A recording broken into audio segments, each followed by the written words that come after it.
Hey guys, welcome to the Nick Bahe YouTube page. You know what you need to do. You need to subscribe, you need to ring the bell, you need to like the page, you need to leave a comment. I appreciate you. We're off and running. We're doing it. I'm not even going to give you time to get prepared. Bo Ruud's in the house. We haven't done this in a while. We got the YouTube going. We're back, baby. We are back. What is this? Today is Friday, December 30th. I'm touching the Kansas. You're touching the Kansas ball. You got it all. You got it all. The video is back, folks. YouTube is back. We're back. We're back, and we're doing it. We got a lot to get to. Some of the stuff is like things that there's some news things in the Husker football world that you and I haven't really had an opportunity to sit and discuss. Yes. And we're going to get into that. So we're heavy Husker football on a variety of things. We said when we did our signing day pod, as I pour my raspberry bubbly, I was going to leave some meat on the bone. Well, this is the rest of the meat on the bone. Can we get right into the big thing that I've just been dying to talk to you about? Yes, absolutely.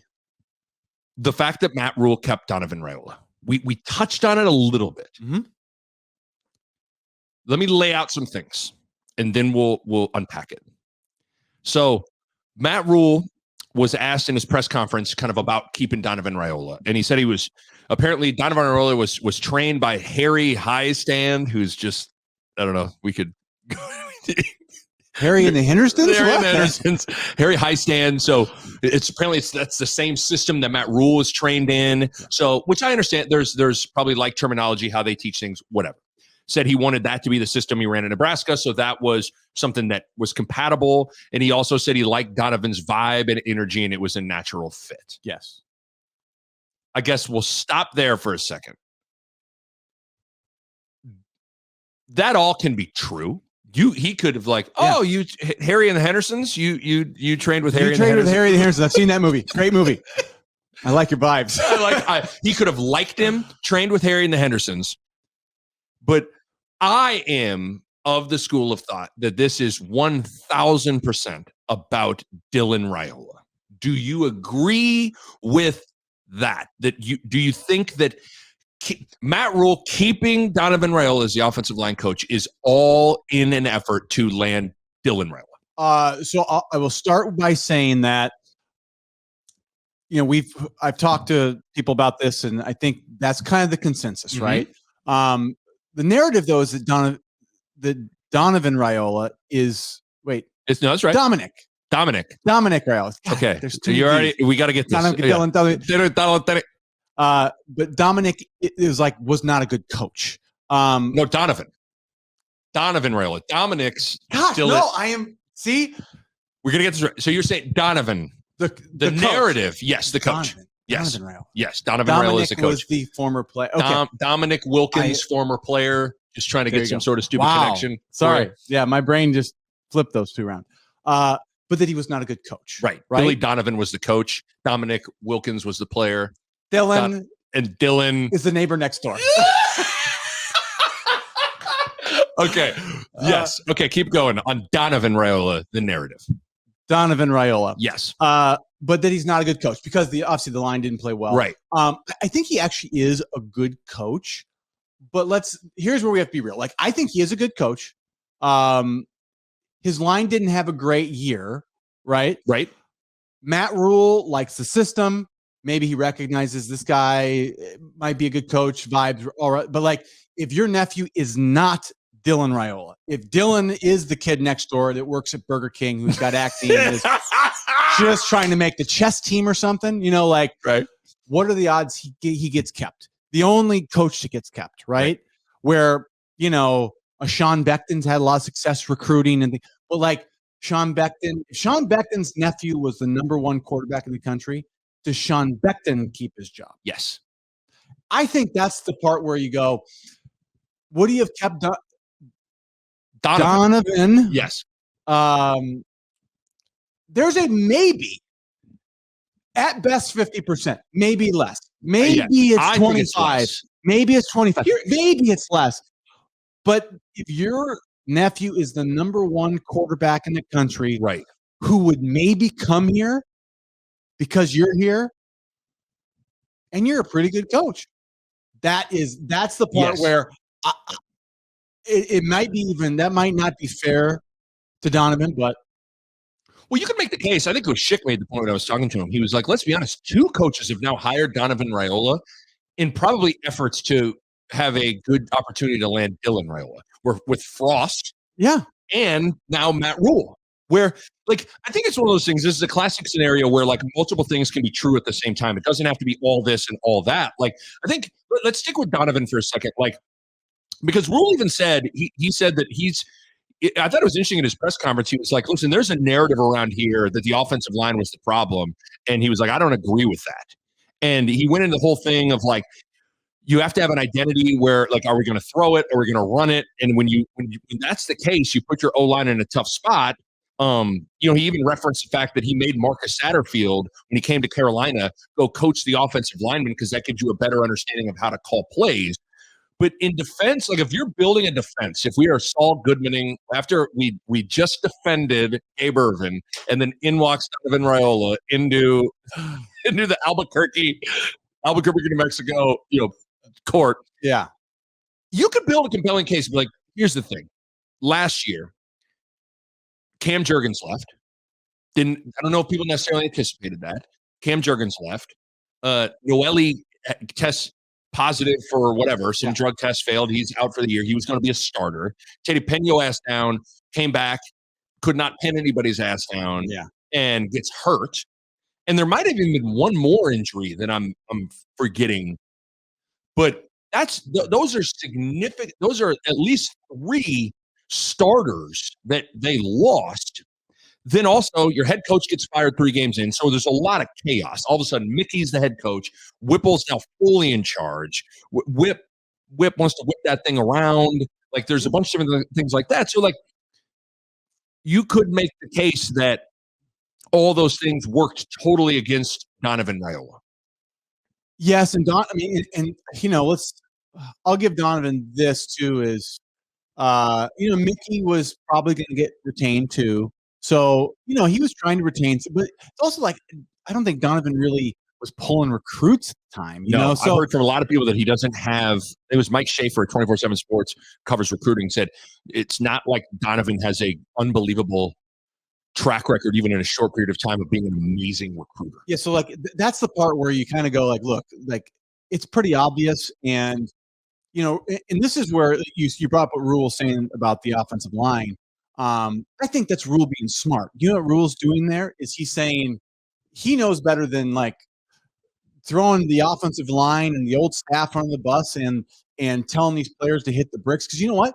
He needs some of these guys to get better and play well for him. So do you know what his philosophy there is? Going, I don't think it's these O-linemen are bad. Right. You know what he's saying? He's trying to reach out to the guys that are still in this team and say, don't go in the portal. I actually need some of you. Especially those O-linemen going into the portal would be a disaster. Teddy P, Cochran, Noelle, he needs those guys. Yes. He needs those guys back. So by him saying that, I don't think he's pretending that like he saw something that the rest of us missed. Like they played bad last year. Yes, they were bad. Not a good offensive line. Yes, right. But he's very smart in the sense of he's not trying to throw his offensive line under the bus right now because he needs those guys. Right. So he needs some of those guys to. So there could be, yes, right. You're right. You know what I'm saying? Like, yes. What he's saying is more not necessarily like reality. It's more like he's trying to recruit his own guys. Sure. So there is that. Like who knows? You don't retain Donovan Raiola. Maybe a lot of those guys leave, and now you're it's one thing to go into the portal and go find a handful of receivers. You can go do that.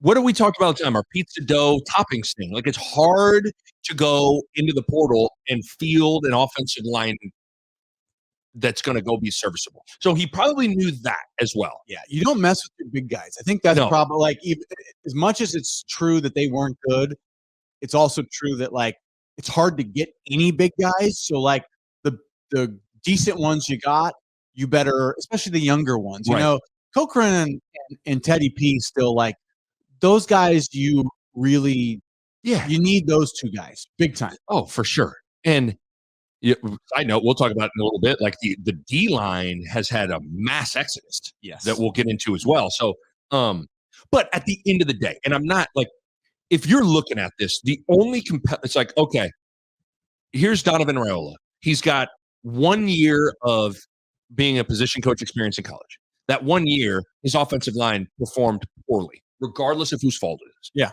It performed poorly. He's not known or has a reputation of being this dynamic, amazing recruiter. So And he doesn't have a huge coaching resume. no, he's got his resume is very consistent coach in the NFL. Like he's never been like the guy at a school or an NFL team for multiple years. Like his resume is small. So you look at all that. That does not sound like a guy that you want to keep, except when his nephew is the number one player in the country. Yeah. And not only is he the number one, it'd be one thing if his number is Dylan Raiola was the number one player in the country and he was a outside linebacker or a safety. You go, okay. I mean, you can, but when he's a quarterback. And it's a change your program position. Yes, it is. And the fact that he retains Donovan Raiola and just a few days later, Dylan Raiola decommits from Ohio State. And then Matt Rhule, right after that news, he tweeted the gif of the Undertaker waking back up in the ring. Yeah. And he tried to say it didn't have anything to do with that, but like we all know that. I mean, the Undertaker came back. Yeah. And so that's like, hey, Nebraska's back. What an amazing, I mean, it's just amazing. His associate was Paul Bearer, right? And they came with the urn, right? He was just very, oh yeah. So good. We ate it up though. That was great. Oh. What was his finishing move? The Undertaker. Tombstone. Oh, that's right. Yeah. Tombstone pile driver. By the way, remember when you power bombed your nephew? Oh, I know. Bro was probably like, he was the perfect size. He was like 4. When we were probably 10, he was 4. And so he was the perfect size that like you could actually like we had power bombed so many pillows that all of a sudden was like, oh my God, here's a little person who wanted to play. And we're like, you want to get you power bombed him in the basement. You never did? I think I knew better than that. But side note, okay, so he tweets the Undertaker gift. But like, I guess for me, you can say all you want. Like a hard floor, like on the pillows. Yeah. You didn't we didn't go out into the concrete. You power bomb. It was like on the pillows, but nevertheless, like it was like a legitimate power bomb. It was a real power bomb. Oh, yeah, you power bombed him. I mean, it was one of those things as a kid. You've waited. I mean, you sit there and you were waiting for the day. At 10, you can't pick anybody up and do that. Like it's too hard to do probably each other at that time. Yeah, we couldn't. I mean, too weak. Yeah. Way too weak to get someone. I mean, that's hard. That's like a hang clean into like a press and a med ball slam. Pretty good. It is pretty good. Good move. It is. It's a great move. I mean, what a great move. I think this is all about Dylan Raiola, and I would love to have been a fly on the wall. What were the conversations like when Rhule sat down with Donovan? Yeah, because here's the part that I find interesting about it, right? If you're Rhule and Raiola, it's not that it's a bad thing if like, like we'll keep you, because your nephew wants to come where you're at. He wants to come to Nebraska if you're here. Great. I'm happy at that. What's odd is if it's like, hey, I'm Donovan Raiola and my nephew might come if you keep me, but maybe you won't. Like what's that game like? To me, it doesn't make sense. Like, really if he's not coming, it's like what's the selling point then? If you can't guarantee he's coming, that's a great point. I guess I never looked at it that way. Of like truly, and maybe this is why, in my mind, I think it's an inevitability. Like I think it is. Like it might happen. No, I think it is happening. Yeah. Because to your point, I don't know how if you're Rhule, you probably sat across the table from Donovan and said, if you can guarantee me Dylan's coming, you're staying. Yeah. If it's maybe,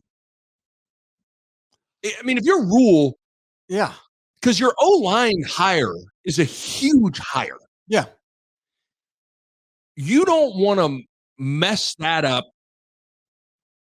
and just for the chance that you might land Dylan. So I'm with you. Like, But see, how do you negotiate? Like, how is I don't that know. even? Because that's like probably like a tampering thing. Like, you can't do that in recruiting. I don't I don't think. know. I don't know how. I know. But it's also like it's a touchy subject because I'm guessing they, without saying it, they had to say it, right? Yes. Because you can't.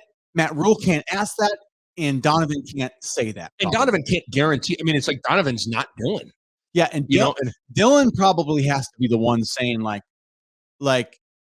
somewhere something along the lines of like, I want to come to Nebraska, but I just want it to feel like home, right. and I just want to Whatever. make sure someone's looking out for me.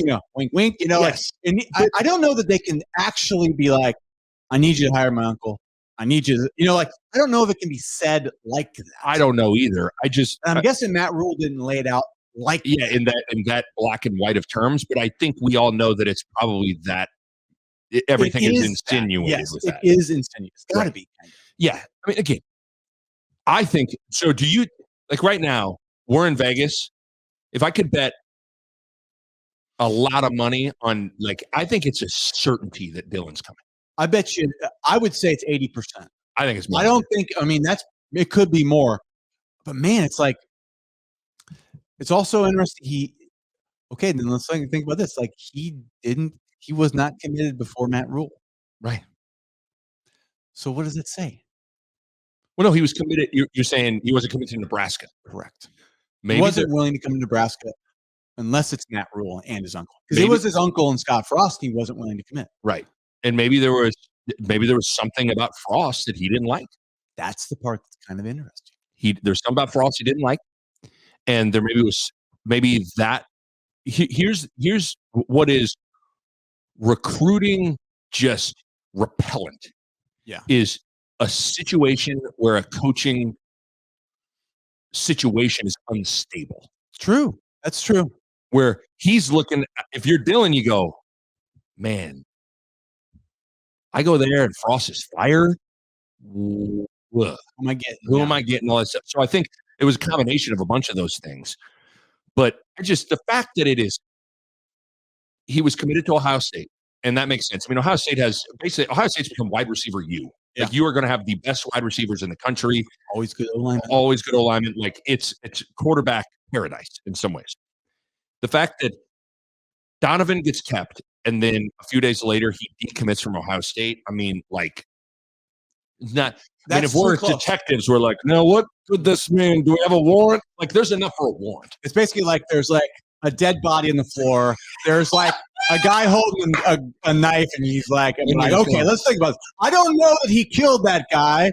Have you been here all night? Yes, I have. Been here all night. Hold on. I still don't know if he killed that guy. Yes, that's what it is, though. Are you related to this person? Yes, he's my father, and I hate him. Okay. That's what it is, though. Yeah. It's guy, knife, dead body. He hates the guy that is laying dead, but we cannot officially charge him. Right. We could be suspicious. So we have our suspicions. I'm very suspicious. Thinking about getting a warrant. I'm very suspicious. There would be a warrant for the arrest of Dylan Raiola to Nebraska if I were Chief Wiggum. There would be an arrest. Get him, boys. Go get Dylan, boys. That's what would happen. Chief, I'll get Chief.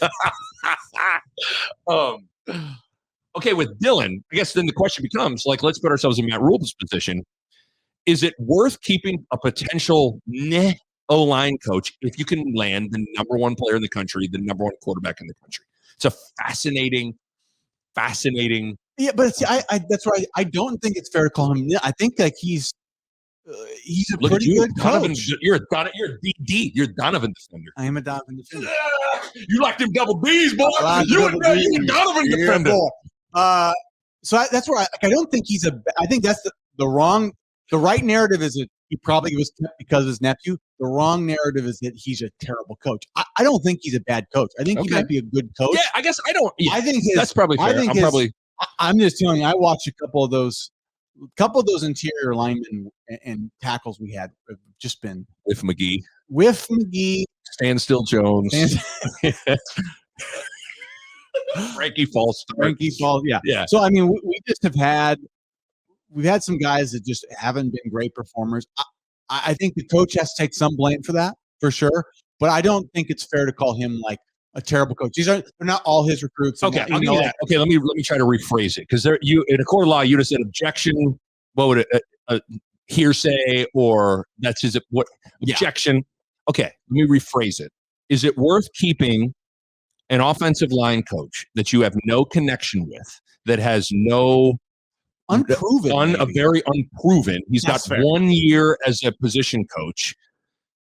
Is it worth keeping that guy if it can land you the number one recruit in the country, the number one quarterback in the country? My answer is yes. That's my answer. My answer is yes. If you can get him, yes. Like right. I'm just, because if you get the number one quarterback in the country, there's a chance he's the next Mahomes or Peyton, or you know, usually that's the case. Like, he's the next Trevor Lawrence, Justin Fields. There's a chance there. Like, these.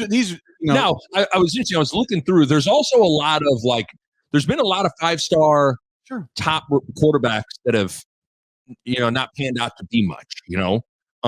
But there also have been the Tua, Justin Fields, Trevor Lawrence, those kinds of guys. Oh boy, at Bama right now, Bryce Young. Yeah, but see, I think the risk reward of it is probably there's more reward. You know what I mean? Like, the risk is like your O-line play is not as good as it could be. The reward is you get a program-changing quarterback who sets your program on a trajectory that you could never have gotten to, whether your O-line play was great or crappy before. Well, and landing the number one quarterback in the country is going to attract other top level recruits. So that's the other thing that it does. And I think so. It's not only would you land other potential 5-star wide receivers, but I think you could land the top linemen. You want to go play, like, you as a recruit, you want to go play with the best quarterback in the country, just understanding the importance of that position. So you might end up getting better O-line because Dylan Raiola, or the number one recruit, is there. My analogy in my pod a couple pods ago was like, I got to assume, I'd love to know how it works in Hollywood. Like, when you land a certain actor, that gets other actors on board. For sure. Like if you hear T. Cruz or DiCaprio or Brad Pitt in a movie, everybody's lining up to just jump on, right? Because I want, like, for one of my underrated Hanks films is Catch Me If You Can. I love that movie. Yeah. I mean, when you hear that Frank Abagnale is going to be played by Leo, maybe then Hanks is like, well, I'm in there. Or even if you hear it's a Spielberg movie, right? That's the type of thing, like, I'm in. It doesn't even matter what it is, I'm in. That's where these coaches, head coaches and quarterbacks are probably the two people that you like. If it's a certain caliber there, they will attract talent. Yes. So I think it's worth it. I think it's a fascinating scenario to watch. I am of the school of thought that I would put it more than 80%. I think it's in the 90s% that, like, Dylan is going to be a Husker. It would be. The question is, how soon will he commit? Because to me, the longer he goes without committing, the more it's going to be a little bit more of a, like, he'll help Nebraska the earlier he commits for that reason. Totally agree. Like, if you're coming, jump in. Because then you can recruit as a recruit. Right. I totally agree. So what timeline, what point do we get past, like, hearing, like, if it gets to July and he hasn't committed, is it, if he needs to commit the next month? I mean, for him to take it all the way to the fall and stuff, like, that seems, I mean, unless he wants to see a year of Matt Rhule's team. I mean, maybe he's literally just, he goes, I need to see it before. Which I can understand, but at the same time, like, if you want to, I would also tell Dylan, like what we're saying, like, you want to give yourself the best chance to have the best people around you. The sooner you jump in, the sooner Leo is Frank Abagnale Jr., the sooner you're going to get other people. The sooner. It's funny. It's funny. I went to a game in, it was October maybe, or early November, and Dylan and his family were there. Yeah. And because I had passes. I would go into the. Did you see Dylan? I did. I was in the like the players' lounge up in the coach's office. I go to my brother's office. I went with you. Yeah. And I steal some of those waters and drinks, and I take them back out. It's great. Can't do that anymore, unfortunately. That sucks. But I went in the players' lounge to get a coffee because they have coffee in there. Coffee. So I was getting a coffee to go, and Dylan was in there. I was like, I thought he committed to Ohio State. Like, what's he doing in here? Right. And I thought, he's just using another official visit, maybe just to see his uncle and visit and get a game. I was like thinking about that because I had no concept of. Isn't there another younger Raiola? There was another younger that was maybe taking a visit. Unofficial or something like that. How did Dylan look? I mean, he's a pretty big kid, but he's like wearing sweats and those. Was he tall? I guess I'm not even sure what his measure. I think he's about 6'3". Because. Yeah, I mean they're big bone kids, like the Raiolas are Dominic 6'3", 220. I mean he's a big kid. He's not like 6'5", but he's like 6'3". 6'3", 220 is pretty big. Yeah, but I was just like I remember at the moment I kind of just like was like I didn't put two and together. Like I never thought he was coming here. No, because he was coming in, at that point he was at Ohio State. He was at Ohio State, but the fact that he came back means I think that whether that it was Matt Rhule or Mickey Joseph. Want to take another peek at it? I think there was something there to Donovan and a new staff. Right. I think there was something there. Yeah. I mean, for sure. Yeah. I mean, think if you want to see the campus and see things as much as you can. Yeah. So that's a big time to come back again. Because I mean, he was still in football season, I think, at the time. Yes. So that was a big tell that I missed. And I saw the guy in person. I was like, that's nothing. Right. I literally thought, that's nothing. See, okay. So I should have asked him. So I walked by him and said, hey, Dylan, you coming here? Dylan, you coming?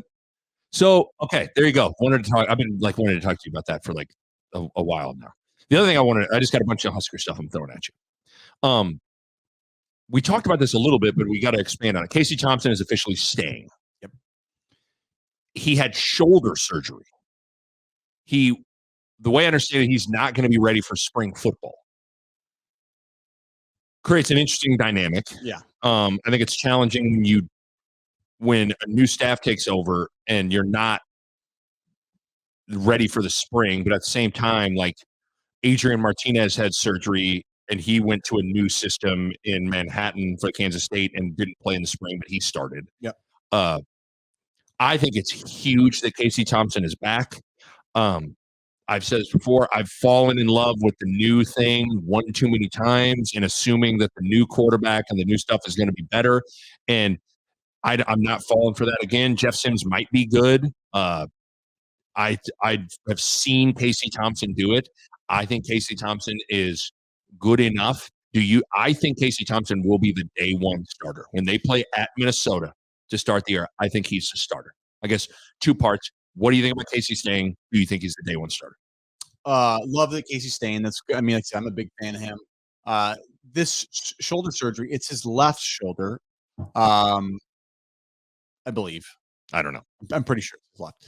And like I said, that's the recovery's shoulders. It'll slow you down. I think he'll be ready.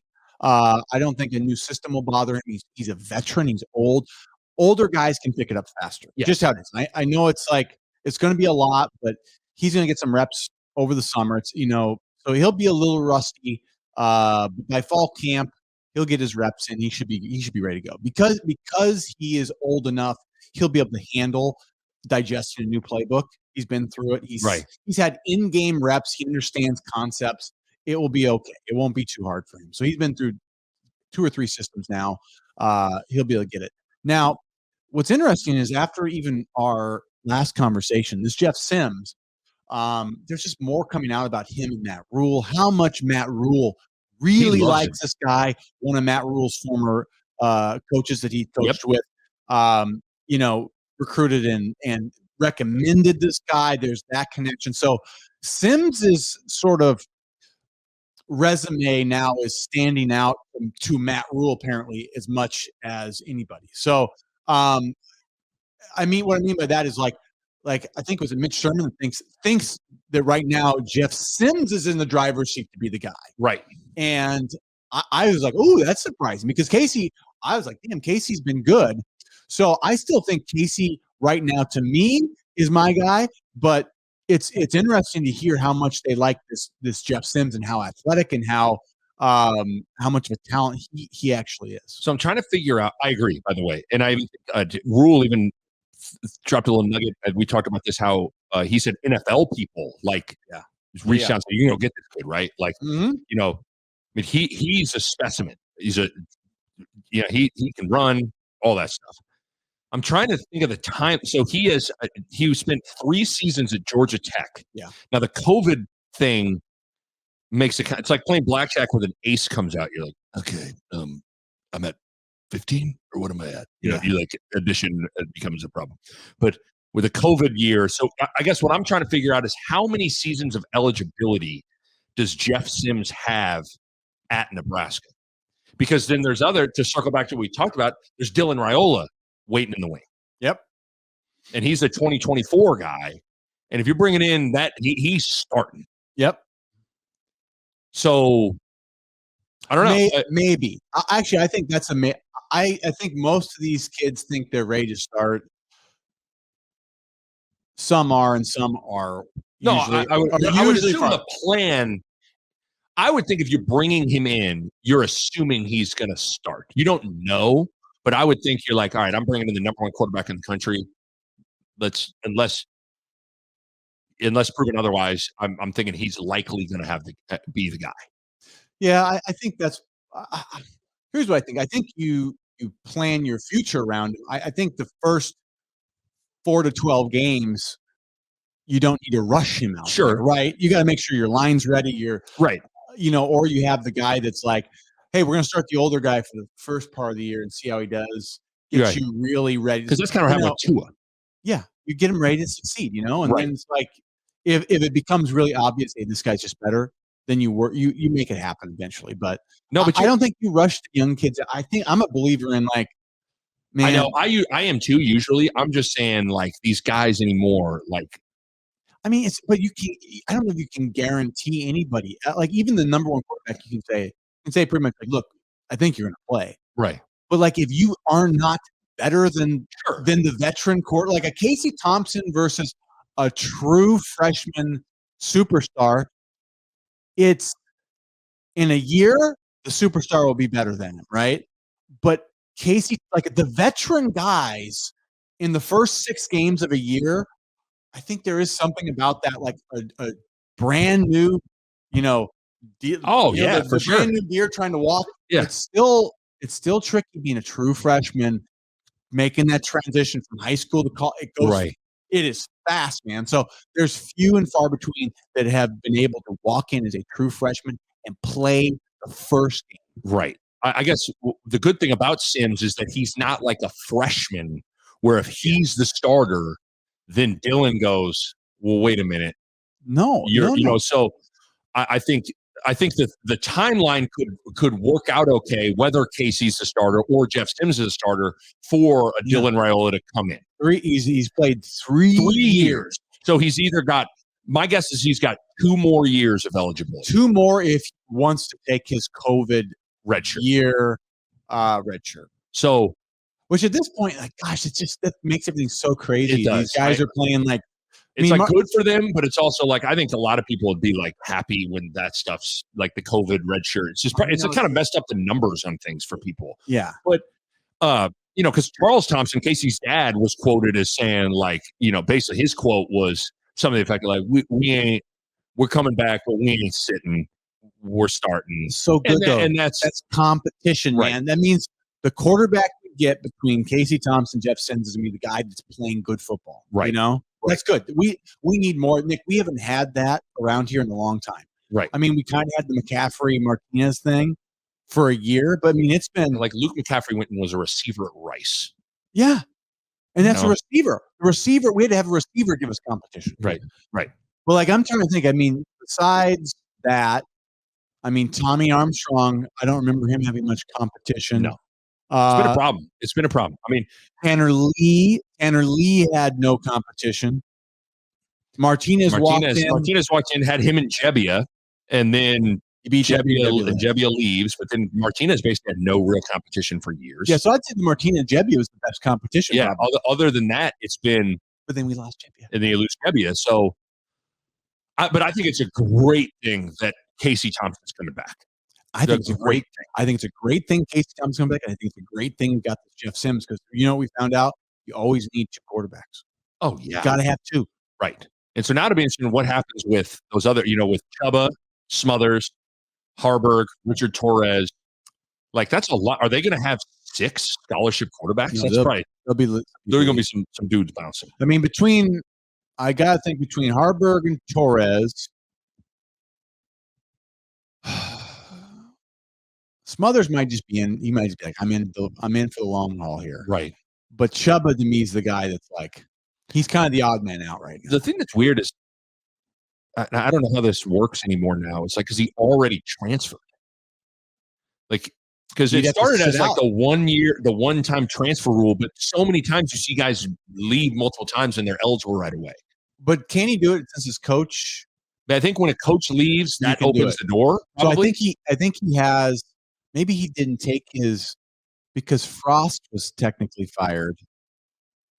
I would think. Don't you have a certain window from when your coach is fired to enter the portal? I thought so, and that's why that Isaiah Garcia Castaneda left. Yeah, so I think it's like maybe a 40-day window to preserve the eligibility. Yeah, so I don't know. So Chuba was going to get to play, so Chuba's stuck around. So Chuba could be stuck. It's not the right way to put it, but Chuba could kind of be stuck here, unless he wants to go sit out of you, which sucks. Yeah.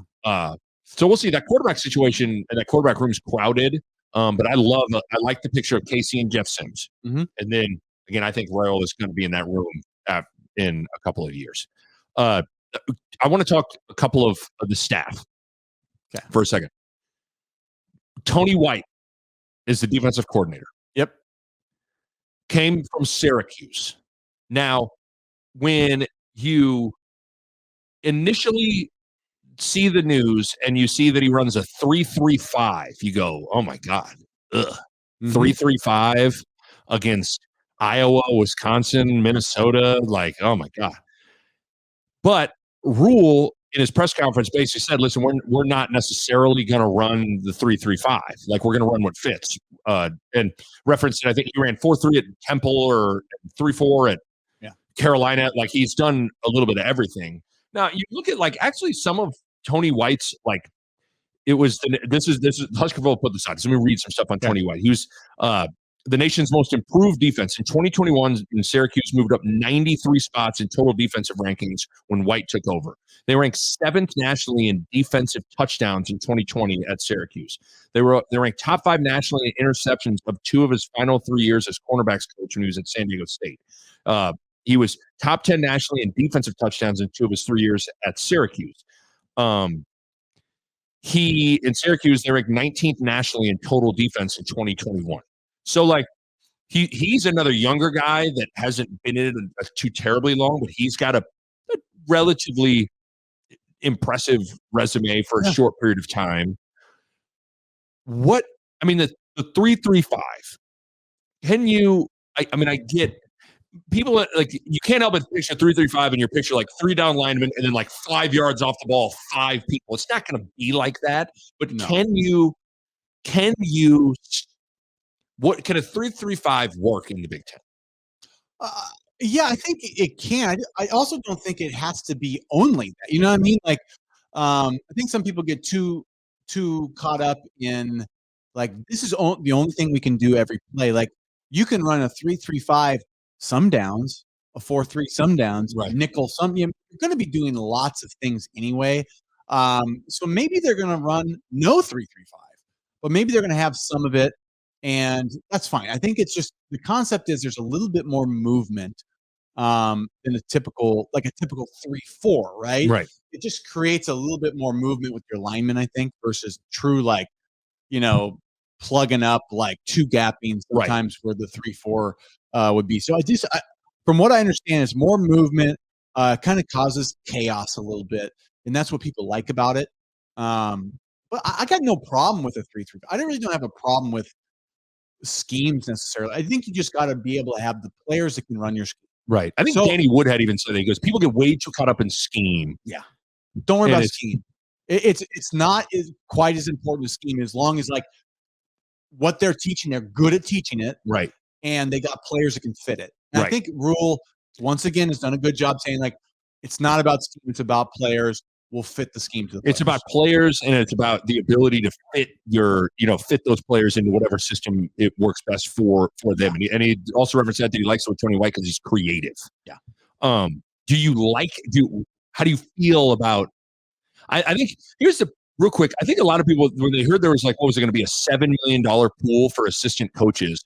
I think a lot of people in their head thought it was going to be like, the 1992 dream team of like coaches, I mean, it was going to be just these well-known, proven coordinators, position coaches. And it's not really been like that. Yeah, this is the only guy that's probably outside of the Rhule, like close inner circle. But I think he's an up and coming name. He really is. He's coached for a while, so he's not like he's not a newbie, but he's been a coordinator and an interim. So he's been a passing game coordinator, interim defense coordinator, defensive coordinator. So like he's done this now for a few years at the coordinator level, right? But he's been a coach for, let's see, since 2000, so 16 years almost, right? So he's been a coach for 16 years. He's done in the college game for a while. So he's not new to coaching, but he's gotten his feet wet as a coordinator. So he's not a first-time coordinator. So we're not hiring necessarily a veteran coordinator. We're hiring more of an up-and-coming coordinator. And this is the first guy outside of Matt Rhule's like closer inner circle. Yes. I think one of to jump ahead, because we'll talk at Satterfield here in a second, but like, I am the only thing, if I had to poke holes, and I'll poke a hole at something here in a second, but like, I am, if there's one thing I wanted to see with this staff, it was Big Ten experience. Mm-hmm. And I think that, I do think this league, now you could say, well, it's Donovan Raiola. He's got a year. He played in the Big Ten. What? I mean, he's new to the Big Ten. He's new to the Big Ten too, in all reality.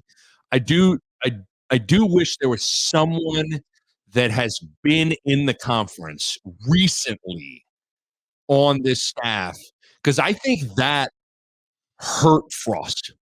Yeah. I think they came into this thing, and the Big Ten is probably the most unique league. I think it's SEC, Big Ten are the two best leagues.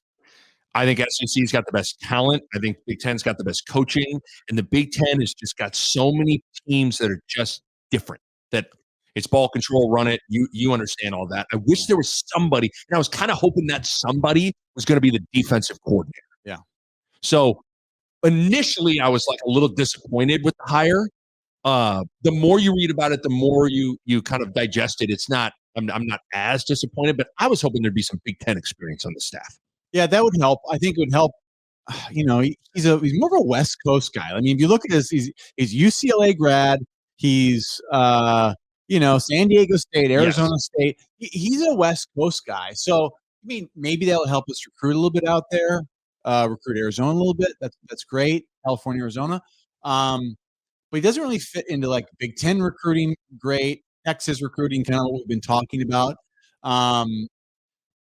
He's not a veteran. Doesn't have the Big Ten experience. So not like all home runs and those sort of like checking that box on those checks. Yeah. But like in the end, if you get a really good coach, it doesn't matter. It doesn't matter if you what league you're from. But if you get an average coach, the other stuff helps more. Yes. And so we'll find out, is he that good or is he average? Because if he's average and doesn't know the Big Ten and can't recruit the Big Ten, then it hurts us. Right. A little bit more than it probably should. So we're nitpicking here, but like, I'm not anti. I think that's fair though. Because we were like, when we examined the Frost era, we examined a lot of that. Like they kind of didn't know what they were getting into. You find it, your staff matters a ton. And you don't know what you're getting into. There's just this Big Ten world is different. I think Frost even said as much. You heard Mickey numerous times in his press conferences this year be like, man, this league's different. It is. This league is different, man. Mm-hmm. It's different. Marcus Satterfield, offensive coordinator. He's with Rhule at Temple Baylor, and then at Carolina. He was most recently the offensive coordinator at South Carolina. This year, South Carolina went 8-4. Most notably, in the last 2 weeks of the season, they beat Clemson and Tennessee. They beat Tennessee 63-38, and then beat Clemson 31-30. So the offense had a lot of success against 2 of the 10 best teams in the country. Yeah. It does seem like he wants to throw it around a little bit. He did have Spencer Rattler this year. He's a guy that will run the quarterback. Rattler had 66 carries, which isn't a ton. To put it in perspective, Martinez carried it, I think, 144 times his last year at Nebraska, and Casey Thompson carried it 50-some times this year. So not a ton, but there will be some QB run game. Another guy I don't have a great feel for. I don't know. I mean, I think I was hoping for, when you're open to God country option, Jeff Monken, anything like I'm a guy that I'm more prone to want to get under center and run the ball. Yeah. So I'm going to, or not necessarily under center, just I want to run the ball. Minnesota's out of the gun, but they run the ball. How do you feel about Satterfield? I feel okay about him here. And here's why. I feel like this is the most extension of Matt Rhule hire. Right. He hired this guy who's been with him before, multiple places. It's one of his guys. Matt Rhule knows everything he's getting with this guy. There's no whip frosting where they're like, oh, we're trying to figure each other out here. Right. Like, I want to do this, you want to do this. Like there was some butting of the heads, and butting of philosophy. There's no butting of philosophies. This is a Matt Rhule extension. Yeah. It's not really like an independent coach. Like Tony White could be a little bit of that. There's a little bit of that. This is what I do. Let me do my thing. Right. Okay, I'll mold it a little bit more how you'd want it. But no, you're right, though. There's going to be more molding with Tony White. This is Matt Rhule, I think. Yeah. In my opinion, this is just Matt Rhule hiring one of his guys to do what Matt Rhule wants to do. So I feel okay about it because Matt Rhule knows exactly what he's getting. So this is more of you just have faith in Matt Rhule, and Marcus Satterfield will be fine. I agree. I have nothing to add to that. That's perfectly put. Because I would say that's the best way to probably put it. I'm not jumping for joy, but I think the way you kind of laid it out is good. All the other position coaches, Rhule even said in his press conference that he's not going to hire a rock star staff, and that that he likes young. They're all guys that seem young. They're energetic. I got no real hard opinion on any of these guys one way or the other. There are a lot of guys that have played for him or coached it. It's a Matt Rhule set. I mean, and that's the thing too. I talked about this with Schick.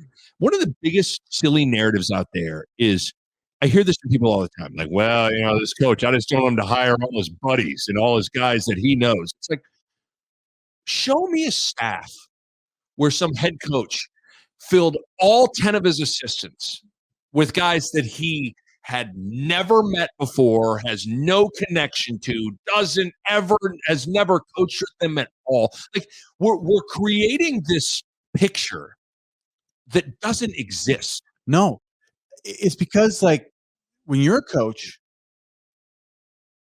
that's your life. Other coaches are your life. Right. And the coaches you meet are your life, and you form connections with. And that's sort of your little world. And there's a lot of instant changes of life for you. You're fired, this staff's here, I got a job there. And you got to make big decisions very quick with not a lot of information. And what do you do in those situations? You fall back on what you know, and it's the people you spend time all of your time in your life with, which is going to be these the people, the coaches you've worked with. Right. I've watched him coach. He's passed the test. Got it. Or am I going to interview 10 people that I've never met and just hope that you're compatible and it works? For sure. Or you call, if I'm a coach, if I'm me and I'm hiring people, I'm either hiring you or I'm calling you at some other school and saying, Nick, who do you got that could be my coordinator? And you go, Bo, my receivers coach is I would have him be my coordinator if I didn't have a guy. Yeah. And you'd say, hire him. I'd say, you got it. I trust Nick Bahe with my life. I'm hiring the guy Nick Bahe tells me to hire. Right. So in one way or another, it's your circle that's helping you. Either you're hiring within that circle or using the circle to make an outside of the circle hire. You better believe that to hire Tony White, I guarantee Matt Rhule called somebody in his circle He called Nick Bahe and said, Tony White. Nick, who should I hire? I think he should hire Tony White. So that's how it works. So I just, people are like, I just don't like that it's all his own guy. It's like that. Every staff is that. Yeah. Every staff is that. I think the only time you hire bigger name, like I always think that it's like there's certain head coaches that sort of like, and some of the greatest ones are the ones that can coach all their coaches and coach all the positions. Yeah. Then there are other ones that are a little bit more hands-off guys who hire people with maybe bigger. I mean, even like think about 85 Bears, like Buddy Ryan and Mike Ditka, two big personalities. Like, like that's like a different situation. I think a lot of coaches, they want more just their guys. They're not going to be fighting with them. It's going to be more like, I think Matt Rhule's more of a like he's going to control everything. Or you get to where you have such a machine rolling that Nick Saban can hire like, he kind of has like a different offensive coordinator. You could hire Lane Kiffin and then Steve Sarkisian and then Bill O'Brien and all this stuff. Like, but he's got the ability to coach the coaches. Like yes, the best of them can coach the coaches and develop coaches.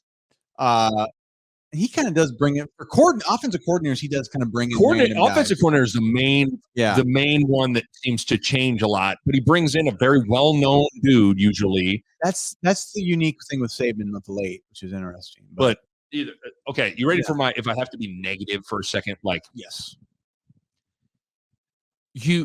this Matt Rhule, you got up there and you told me it was all about the trenches.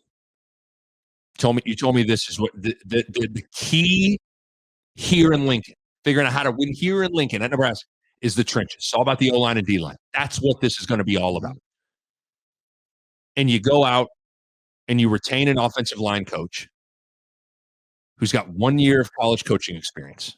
That 1 year, we've already been over this, regardless of how you want to divvy up the blame pie, it didn't go well. Mm-hmm. He's not known as a great recruiter, but that's your O-line coach. And then your defensive line coach, Terrence Knighton, the guy that played for you, but he's only been a position coach in college for 1 year, and that was at Wagner. Mm-hmm.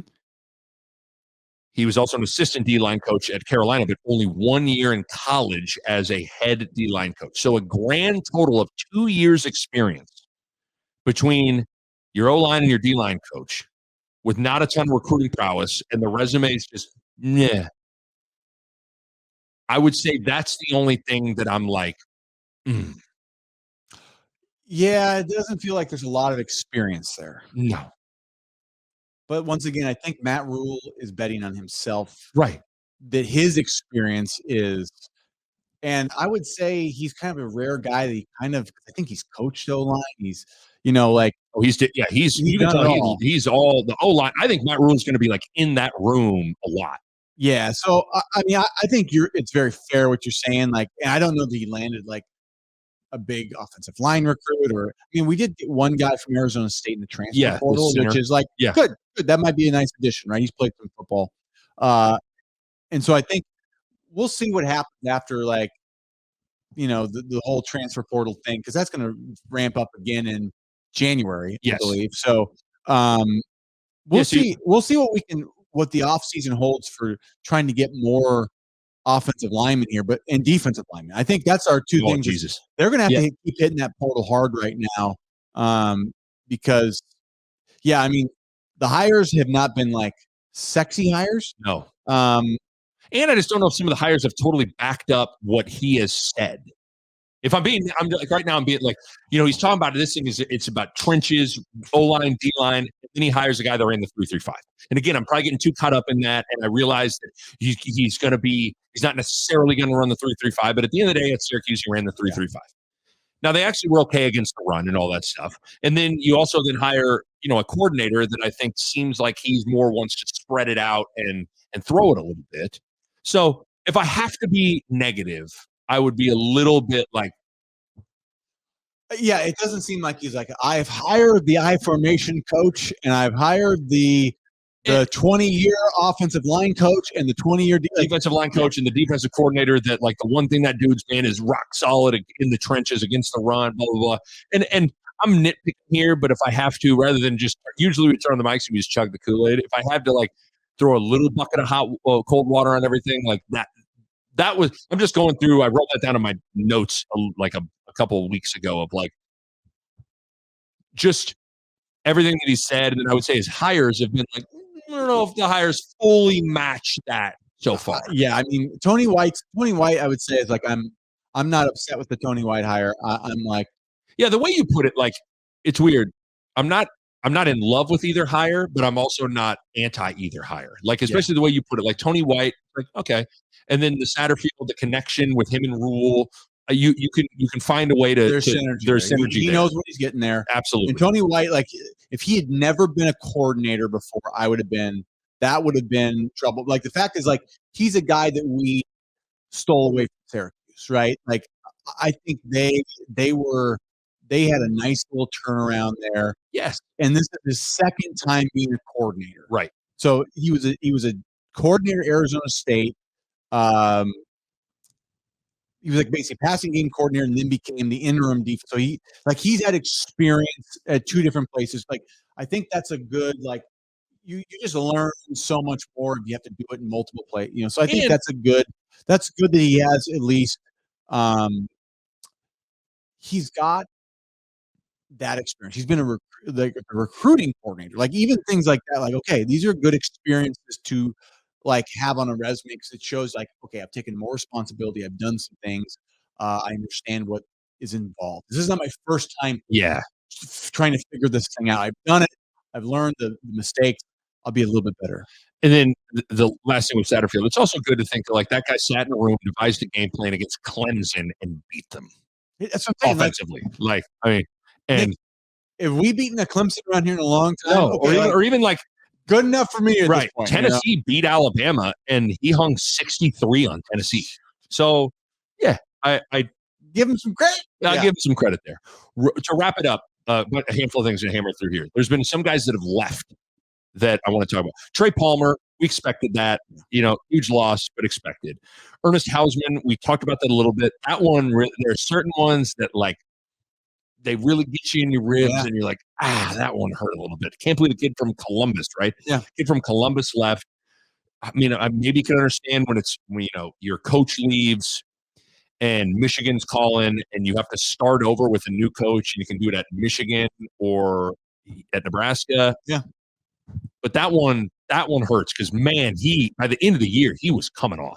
Yeah. Yeah, that's the give and take in this situation when you make those changes. Yes, stuff like that's going to happen. Yeah. I mean, it's just even for a guy that you didn't anticipate, like an Ernest Hausman. I would have thought Hausman, like I would have put Hausman in the Henrich, like a guy that no way hit their league. And yeah, I would have thought he would be a Nebraska kid, but like I said, they got rid of his coaches, and it's underestimated. Yeah. Arguably the biggest one is Garrett Nelson. That's a hard one because it's like he's already played 4 full years. Like he should be out. He shouldn't be coming back. Right. But he's such a tweener of like, is he an NFL guy or is he not? I don't know. That like you go, man, you could come here and almost make more money guaranteed than you could guaranteed making a team. You also wonder, and I don't know how you had been by the time you were a senior, like by the time the 07 season wrapped up, not only had you exhausted all of your eligibility, you had been through a lot. Yeah. A lot. Yep. Multiple coordinators, multiple head coaches, turmoil. You had some great moments as a program, some down, like you had been through a lot. Yeah. Garrett's been through a lot. Yeah. They probably hit that point where you're like, I'm ready to go sign with an agent, go to Arizona, train for the combine, and like move on with the next phase of my football life. Yeah. And I wonder if he's talking to, people, agents and things, that are giving him like, hey, it sounds like you got a chance to get drafted to make a team. And for him, that might be enough.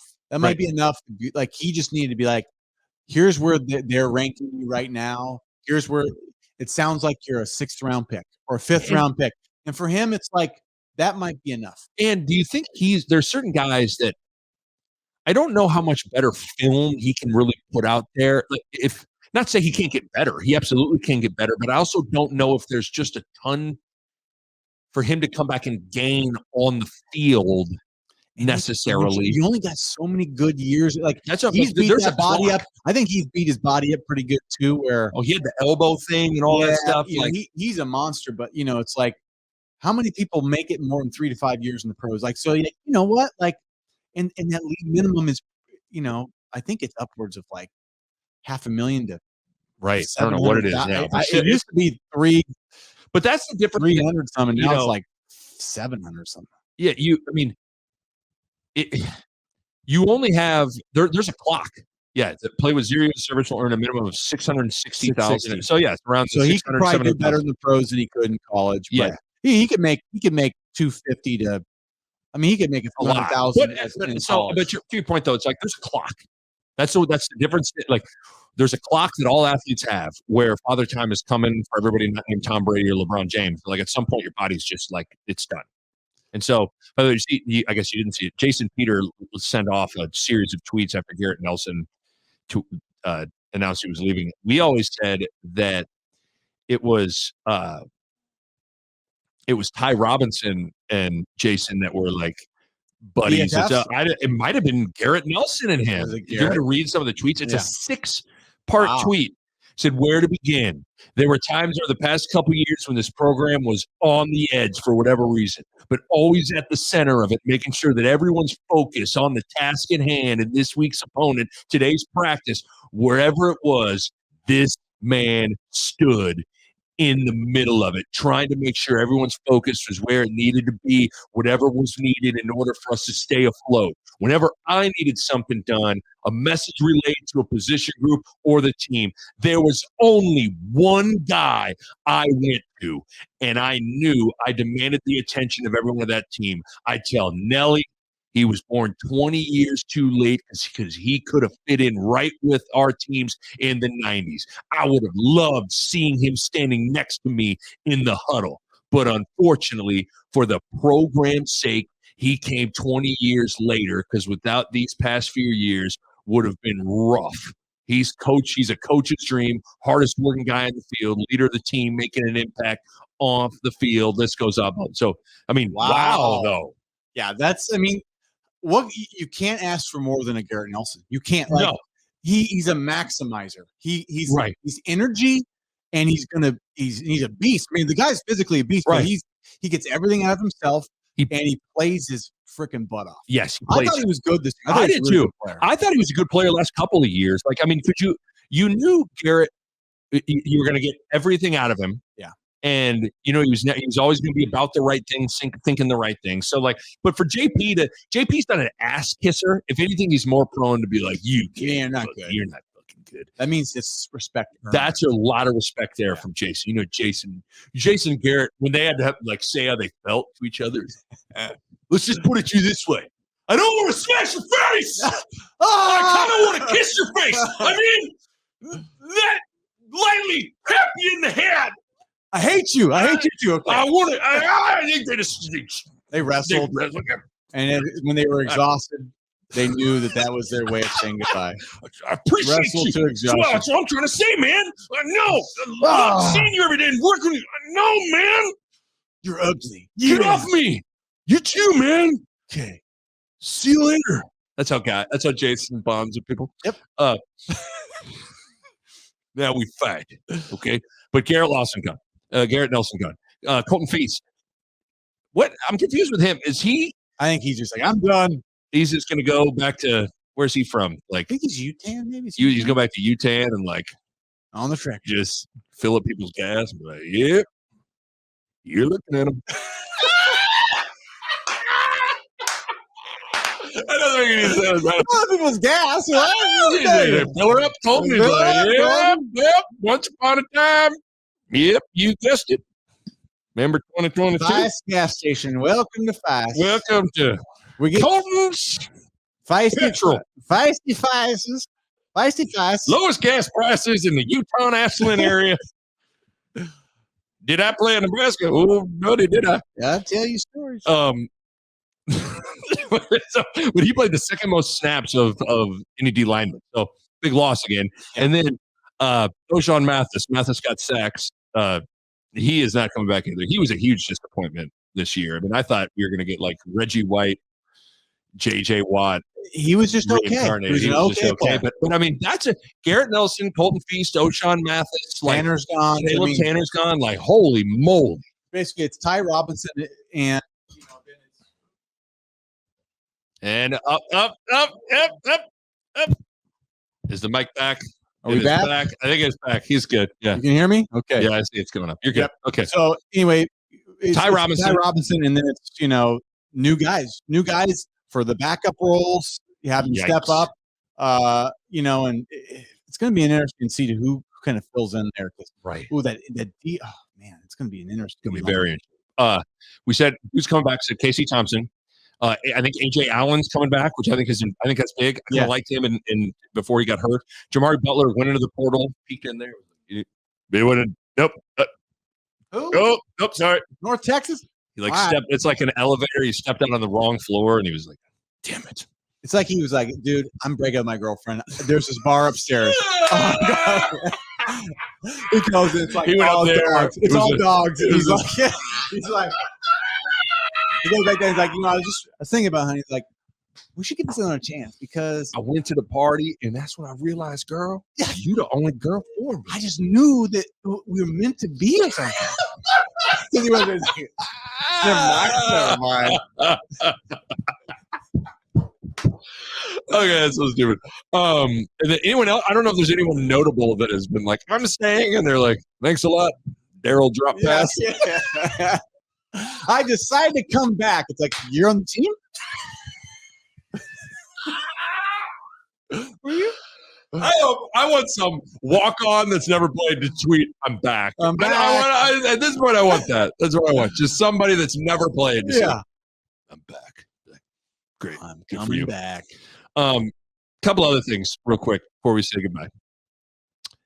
What vibe do you get from fans on excitement level with Rhule and everything right now? Do you get what's the sense? You always talk about that when you're out doing your stuff with Stryker at hospitals. Like, I'd say it's fairly low right now. Like, people aren't necessarily anti-Rhule, but I guess I don't sense that everywhere you go, everyone you talk to, they just want to talk about Rhule and this and that. I don't sense that. I think I told you I'm cautiously optimistic. Right. I think people are very cautiously optimistic. Like, not just like, hey, it's gonna be. It's like they've been beat down these last 5 years so badly. You know what it is? They're just trying to be like. It's just, okay. You know what it is? And the reason this movie's fresh in my head because Marvin the other day decided he wanted to wake up at like 4:45 and he was just up for the day. This might have been on like Christmas Eve or something like that. And I went downstairs and I turned on the TV and Jerry Maguire was on. Oh. Are Nebraska fans the women's group? Yes. That's pretty much like where they're all talking about how terrible men are. Yeah. And basically, and Matt Rhule walks in. Like, I'm looking here for my program, and we're like, I'm looking for Nebraska football. Wait a minute, are we Renee Zellweger?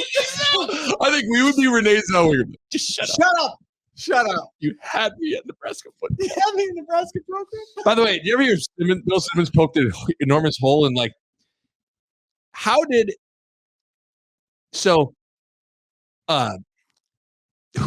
Cuba Gooding Jr.'s character's name? I'm a blank on his Rod Tidwell. Rod Tidwell. He makes an amazing play on Monday Night Football. Yeah. T. Cruz. That game's in Arizona. T. Cruz. He clearly goes to. Does he run to the airport? Runs down a long hallway. And I mean, if that's an airport and he flies, this women's meeting is taking place at 2 a.m. I suppose it's possible. I mean, he was like, I've averaged it out. When you look at any flight from Phoenix to LA, it's not landing until and he's got to get to. It's basically that meeting. Those girls were meeting on Monday night at 2 a.m. Monday Night Football West Coast. So time. maybe they played the game earlier. So it's So 5. Let's say the game kicked off at 6. 6. That's probably So it gets over at 7:30.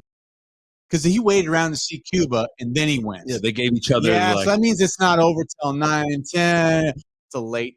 Yeah, it's a big hole. That's the magic of movies, though. You don't have to explain. I love that movie, by the way. It's just so good. Great movie. If this is empty, this doesn't matter. I love. But no, Nebraska. They're the girls sitting around like, I'm looking for Nebraska football. I'm looking for Nebraska football. Okay, a couple of things. I heard an ESPN guy say this on college football recruiting, the recruiting signing day.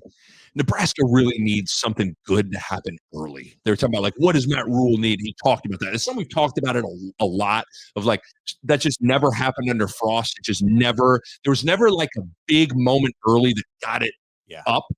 Here would be the options. I wrote down a couple of things that could happen early. Oh, I like this. Number 1, landing Dylan Raiola. I suppose that would count. It's not on the field, but like you land Dylan Raiola, that's potentially a type of deal. Okay. Yep. Starting 2-0 next year. Oh, see, Nick, here's why I like that. Here's why I like that. 1, it's Minnesota, Big Ten game. Yes. PJ Fleck. Yes. Midwest. 2, the Prime. next game, it's prime. And everybody's going to be watching this game. It's going to be, I bet, big noon kickoffs there. Yeah, it's going to be Prime versus Matt Rhule. And it's sort of it's going to be the battle of the new coaches, the new hot coaches. Right. And if we take down Prime. And it's the rival. I mean, Colorado, that's a rival. I mean, that was our rivalry. Growing up, that was it. But so yeah, basically the 90s and 2000s, it was Nebraska, Colorado. And whoa, I'm already getting kind of. I am too. I got like goosebumps. Like it was like Amazon. Like, I'm gonna order some goosebumps. Like, wrong house. All right. We have to talk about Amazon sometime soon because we had a great conversation the other day. Okay, all right, I'm intrigued. But no, I mean, you beat PJ Fleck in a Big Ten team, and then you go beat a rival, Coach Prime. A huge moment. You start 2-0. That is something good happening early. And let's get crazy for a second. Yeah. You do that, you got a shot to start 4-0, and then Michigan's coming to town.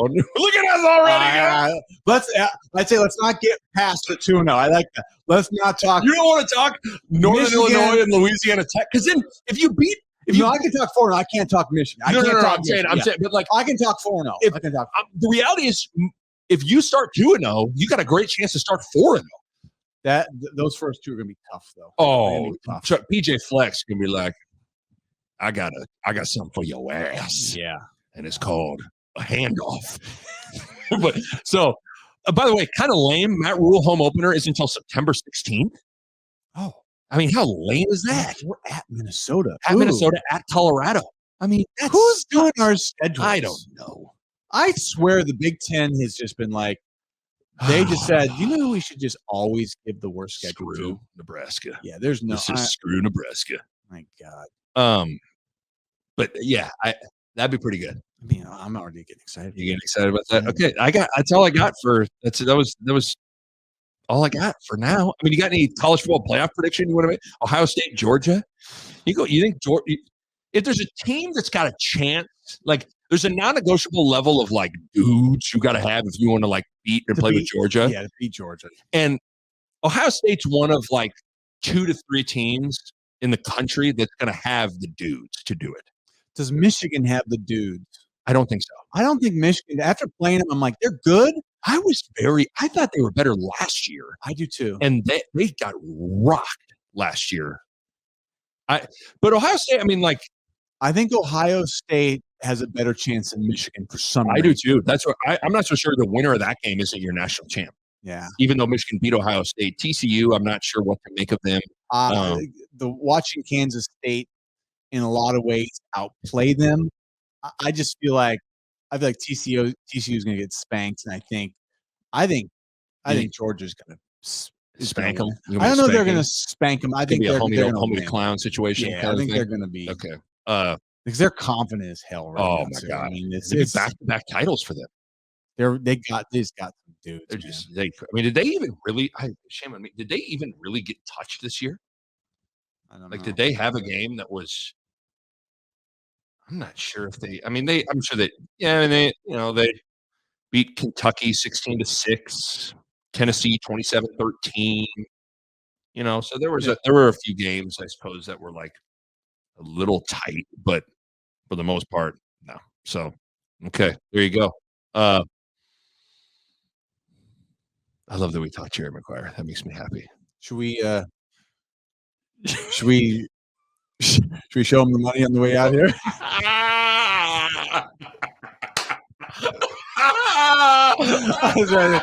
What do we close with? Are we yelling? Show me them. Or should we just tell him? You had me at hello? You had me at Nebraska. You had me at Nebraska football. You had me at Nebraska football. A Herd at Sports Network production.